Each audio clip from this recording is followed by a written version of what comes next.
Hello and welcome to the latest episode of Dealroom's podcast. I'm Orla Brown, And I'm Joran Wijngaarden. and today we're going to be running through the Power Law Investor Ranking, which has just been released by Dealroom. This is the 7th edition of an VC investor ranking that we've done, but we've made a few changes this time, and we're also launching a new dashboard to go with it. And so we wanted to show people what they can do with it, basically. Yeah, I will walk us through this new dashboard. We're really excited about it because in the last 6 editions, we basically released a PDF. And yes, you could access the ranking also on the Dealroom platform, but the interface wasn't really built for that. So now we really created a dedicated interface so you can really interact with the ranking in a much better way, and it also kind of replaces the PDF reports that we did in the past. So yeah, when you go on the main page, it starts with a quick overview. So this chart here on the left shows the EMEA ranking, on the right global/USA. And here you can see, for example, Local Globe being the number one, Index Ventures, Accel. On the right-hand side in the US, you can see Y Combinator, Sequoia, and SV Angel, and yeah, a lot of other big names. And these are investors who actually invest at different stages as well. So maybe we could say a bit about how we've put them into one ranking. So we've added a weighting to any investment that they make based on not just the sort of typical round. We don't kind of say, oh, Local Globe is a seed investor. Instead, we look at when they first entered into each company. So if they first invested at seed, if that company becomes a unicorn or a thoroughbred or some other outcome, then we give them more points versus if they entered at Series A and B and so on. Yep, exactly. So just like last year, we give different weightings depending on the stage that you invested. So if you invested at seed stage and then the company goes on to become a unicorn, that carries a lot more weight than when you invested at the Series A stage or at the Series B stage or later. One thing that we did change, that's a really big change this year, is we put more emphasis on fundamentals. So yes, we still also measure unicorns, and we are a bit more strict this year with what we count as a unicorn, because there are a couple of companies that are likely no longer Some of unicorns. the COVID era companies that got $1 billion plus valuations and haven't really heard much from them. They're still kind of going, but we've been a bit more discerning about whether we still count them or not. Exactly. And a nice, really new thing that we started doing is also to look at revenue. So we also count companies that have gone beyond 100 million in revenue. So we call them thoroughbreds, and it's like a term that you maybe have seen us already use in a couple of reports recently. And in a way, it's really, yeah, just as remarkable, or perhaps even more so, if you manage to get to that milestone. And some companies are both a unicorn and exceed 100 million, and so they get double the points, because they both have good fundamentals, but also are showing a lot of promise. And then lastly, we also count companies that have not quite gotten to 100 million revenue yet, but they did exceed 25 million. So we call them colts, which are basically young horses, right? And so what that means is that 2/3 of the ranking is based on fundamentals and 1/3 is based on unicorn status, so hope. So that's really a big change from last year. Last year, we also had a thing called future unicorns. We decided to take that out. Either you're a unicorn or you're not. and besides, being beyond 25 million in revenue already kind of is basically a more solid way to really look at companies at that stage. Interestingly, though, even with these changes, there's all the same names appear at the top. So we think it's a more robust ranking, but actually it's the similar investor names that you've heard before that feature at the top of the rankings. Yeah, that's fair. So going kind of continuing on so this overview gives you like a first snapshot of what it looks like, and we decided just to focus on EMEA and global here. But what you can see here is that there are a lot more geographies that you can pick from, and dive further into. When you open the app, it takes a little bit a while to load because there's a lot of data, and this is actually live data. So results will change day by day. But if we just dive into global USA, for example, so here you can then see the full data table. One thing that I want to emphasize is that you can actually click on these rows. So, for example, if we take SV Angel, you can click here and then see at the seed stage, Series A, Series B, all the outcomes and how far they have gotten. And yeah, there's just an enormous amount of companies. You can also see if they had a lead investor role or not. Although doesn't make a difference for the ranking. And yeah, a couple of things that really stand out here. Y Combinator has invested in 98 unicorns from the seed stage.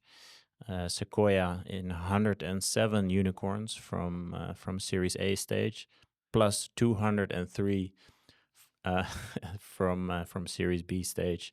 So yeah, they've really invested in a massive, like they really have a massive market share basically when it comes to investing in power law outcomes. And this table is looking at over 8,000 funds.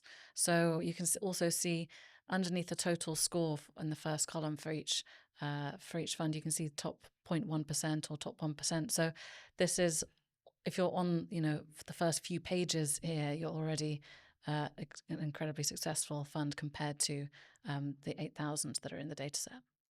Yeah, totally. So if you're ranked 50th investor in this ranking, maybe It's kind of why we took away the numbers, actually, yeah, is because we wanted to show the percentile rank rather than who's number one, who's number two, or who's gone up or down 2 places, because actually this is such an elite club if you're in the top 1% anyway. yeah, totally.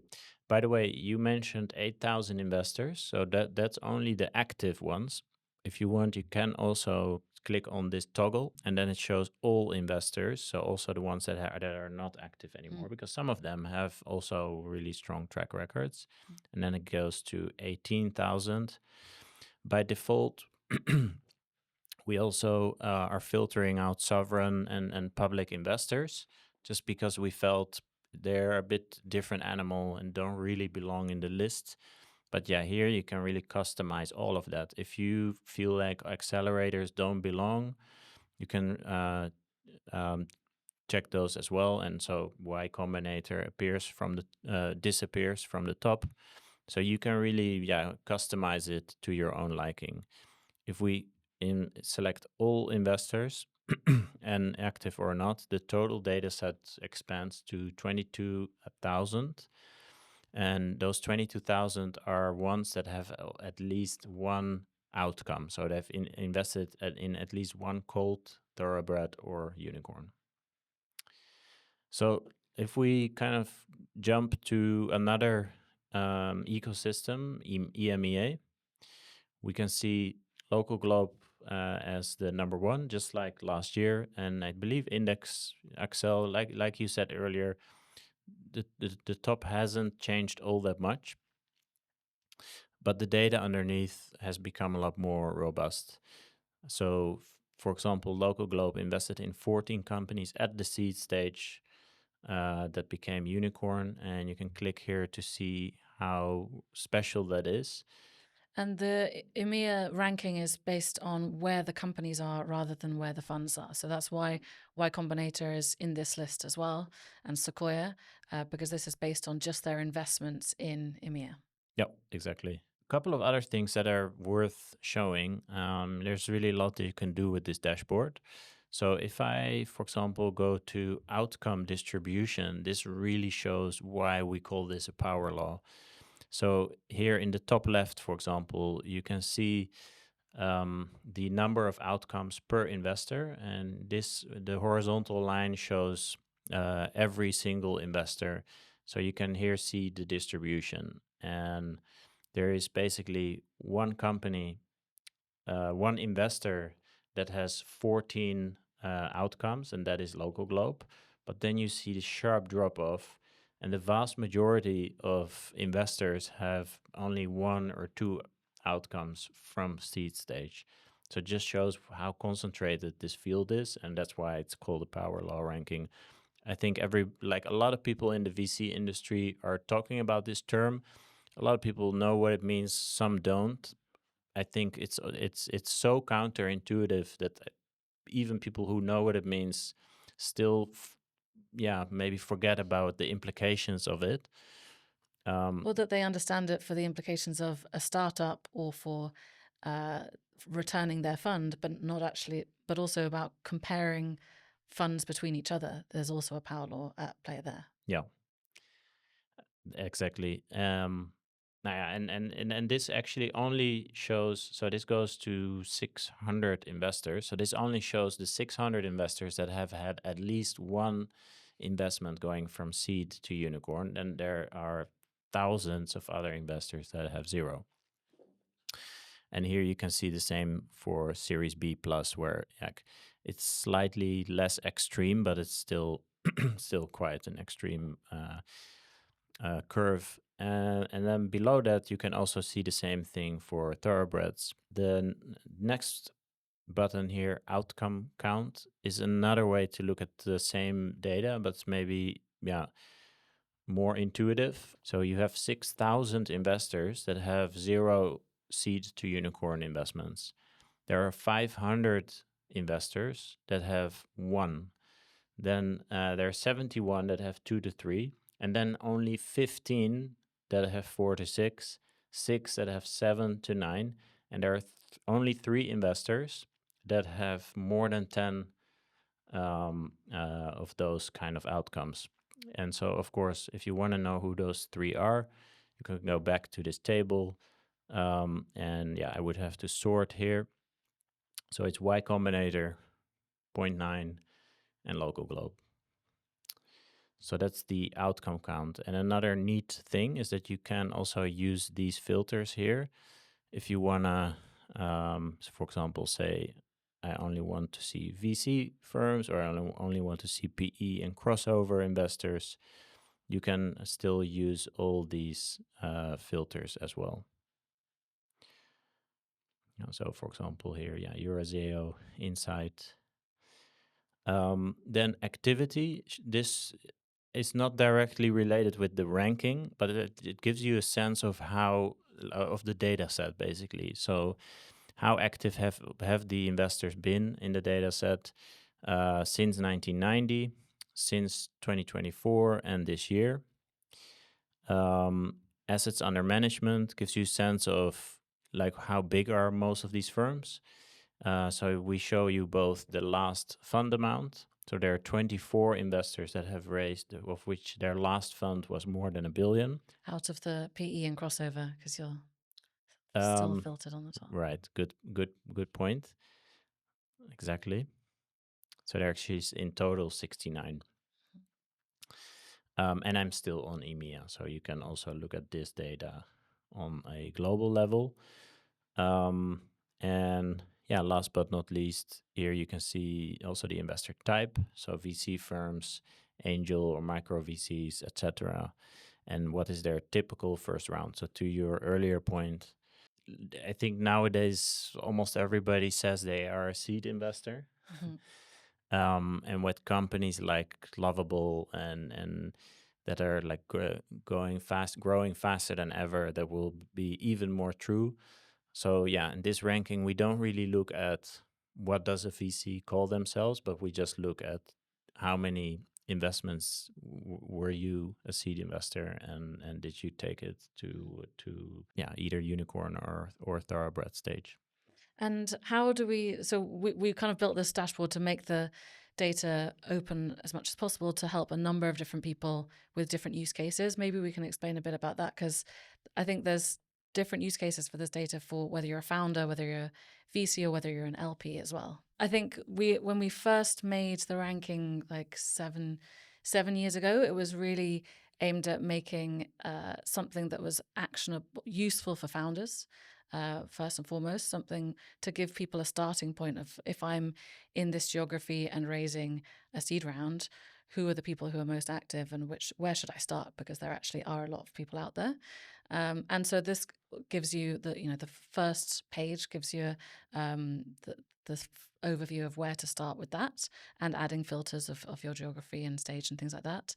But actually, over the years, we've built in more of the tools for the VCs and for the LPs as well, maybe. So that's why some of the AUM and LPs are interested in where they want to distribute some of the next capital, maybe, so they can look at some track record for how some of the funds have been doing so far.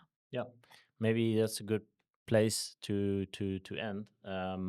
Indeed, this ranking is meant to be useful for everybody in the ecosystem, founders, public policy. I think it's also really important for people who work in government to actually understand the power law and understand how basically 1% of investors is responsible for such a huge chunk of the outcomes, maybe all outcomes. But yeah, it's also useful for LPs, for family offices.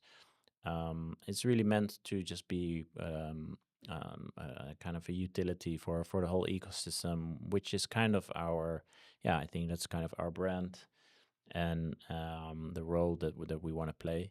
And so alongside this, we are also releasing a LP dashboard where you can navigate who the LPs are that are investing in these funds. But I guess more will come on that later. Yeah, do give us feedback on any of it as well, that we can incorporate into this edition and the next one. If there's any cults that you see that we've missed from your fund, hopefully we haven't, but let us know. Always open to feedback, and we're trying to make it better every year. So do play around with the platform and let us know what you think.